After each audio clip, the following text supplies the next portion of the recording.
Hey YouTube, I'm the TheSegaStoner, and guess what? It's Wednesday first, not Friday first, it's Wednesday first! Yeah! This week, we got this guy who, one of my first subs, and I mean, I've been subbed to him for a long time when he was like lower than my scale, and then he blew up, and now he's big time, but you know what? He's awesome, and he was willing to be on this video.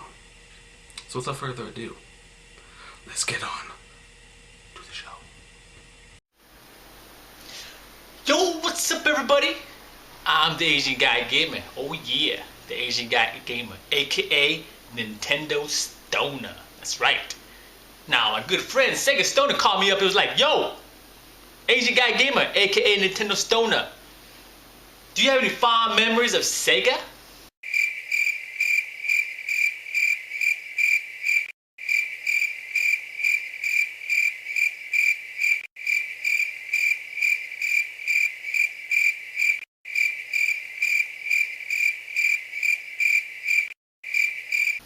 You see, back in the 80s, I wasn't a Sega fanboy, even the 90s. I didn't know anything about Sega. The only thing I knew about was Nintendo. That's right. My first home console was the NES, Nintendo Entertainment System. Oh yeah, that's right. So everything to me was Super Mario Brothers, Zelda, Metroid. I didn't know anything about Sonic. And then finally the Sega Genesis came out. Still didn't own one. Then the Super NES came out. Still didn't own that one either. You know why? Because my parents were broke. We were cheap. I kept rocking the NES while my friends were rocking the Super NES and the Sega Genesis. Oh yeah, that's right. You see, I was a Nintendo fanboy. That's all I was playing was Nintendo. Nintendo this, Nintendo that, Nintendo this, Nintendo that, Nintendo this, Nintendo that. So Sega to me was like the enemy. And then TheSegaStoner would call me up and was like, yo man, you got any fond memories about Sega? Shoot, you're asking the wrong guy. Then I started thinking. I started thinking real hard. And you know what? Back in the 80s, arcades were big back then. And these were like your arcades where you go and you play miniature golf, air hockey and stuff like that, bumper cars. These were just little rooms, sometimes big rooms, with arcades. It's like Centipede. You know, you had Super Mario Brothers, okay, Paperboy, games like that. So I started thinking, what about my fond memories as a kid, going to the arcades with my friends? So here's a little story. There's a little story about the Nintendo Stoner walking to the arcade with his friends. So one day we walked, finally got to the arcade. One of our favorite arcades here in Southern California. I walked in there and I saw something different. I saw something huge. That's what she said. I saw something ginormous. That's what she said. And guess what I saw? A Sega system called Afterburner. Oh yeah. You see, this wasn't your regular cabinet where you just stand there and hit some sticks, play with some joysticks. That's what she said. No. This is an actual machine that you sat in. And this machine would rock back and forth. Right? You would fly a plane and it would rock back and forth. And the seat will swivel side to side, side to side. And you would sit there, hold on to the joystick. You would fly the plane. Woo! Woo! And shoot down planes, smoke weed in your face. You'd be going in circles. That game was crazy. Crazy, I tell you. And this wasn't cheap either. Okay? Some places, this took like more like 2 quarters, 3, sometimes 4 quarters. That, my friend, today's money is about $50. What the fuck? Oh yeah, This math is $50. wrong. That game was something different I'd never seen before in my life. It was fun, it was exciting. I remember playing it over and over again. I had $2. 2 plays. I'm done. I'm done for the day. While I sat there and watched my friends play something else, I sat there and watched other people play Afterburner. Some were pretty good. Some were horrible, like me. But you know what? That game, nothing like it. Especially back then. Afterburner by Sega. That's one of the best games I ever played. That's right! And you know what? I wish I had one. Oh yeah. But, unfortunately, the machine's a little bit too big That's what she for my said. place. But maybe one day.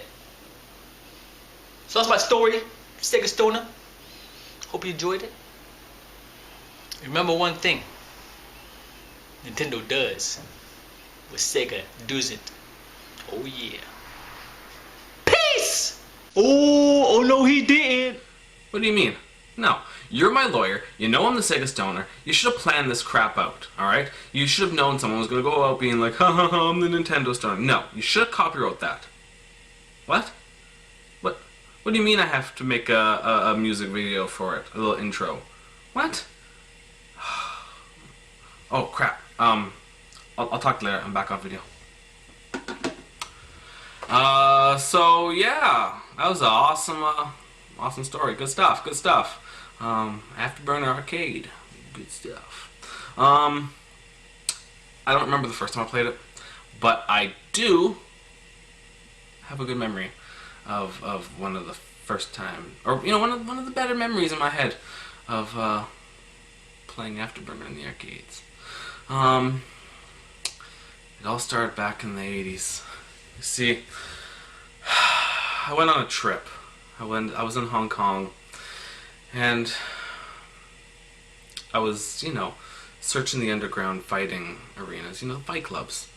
And I was, in this dilapidated building. Real grungy building, alright? You could see through some floors, walls were falling down. It was some jacked up stuff. And the elevators didn't work, so you have to go down the stairs. And it was a big building.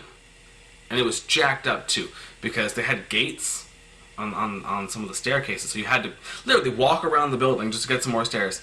And I actually had to go upstairs and then down to the basement to find this place. I heard it through a rumor that there was one there, and I was really excited to do it. And so I eventually get to one of the lower basement levels, and I see through the floor this arcade unit, and I'm like, wow. First off, I was surprised because the building was like pretty much empty. It was, like I said, it was dilapidated, it was condemned, I don't know what you want to call it. It was just jacked up. I mean, I saw through a wall, and through the wall, I saw through the floor. Alright, that's how messed up it was. There was like rats everywhere, cockroaches, it was a jacked up place. But it was a fight club, so I went. And I saw through there that there was this arcade unit. I'm like, wow, that's random and awesome. And there was this one guy standing there, I don't know what he was doing. So I went through the building, went down the stairs, and I walk up to it. And, this arcade unit is on top of like the floor that fell down originally. So someone brought that in afterwards. It wasn't there before the building was condemned. They brought that and put it on top of the condemned building. So the guy was just standing there, didn't have much to say. So I hop into it. I'm playing I'm playing Afterburner, and I'm like, wow, this is pretty awesome, right? Made me forget my troubles for a while. Made me forget why I was even in Hong Kong in the first place. Made me forget why I was in the building in the first place. And I'm just playing this thing, right? And, I'm just flying around, having a good old time. And then, I ran out of money playing it. So I had to stop. And, I always remember that, you're in Hong Kong in the 80s, you're in a dilapidated building, Needless to say, though, I found the fight club, won, eventually snuck into a gang building. That's how it is. Still have yet to catch Landy, though. Bastard. But anyways, we want to hear the first time you played Afterburner in the arcade, or even Afterburner to begin with. Barricade would be dope. Until next time, people. It's Wednesday first, not Friday first. It's Wednesday first. Yeah. Peace.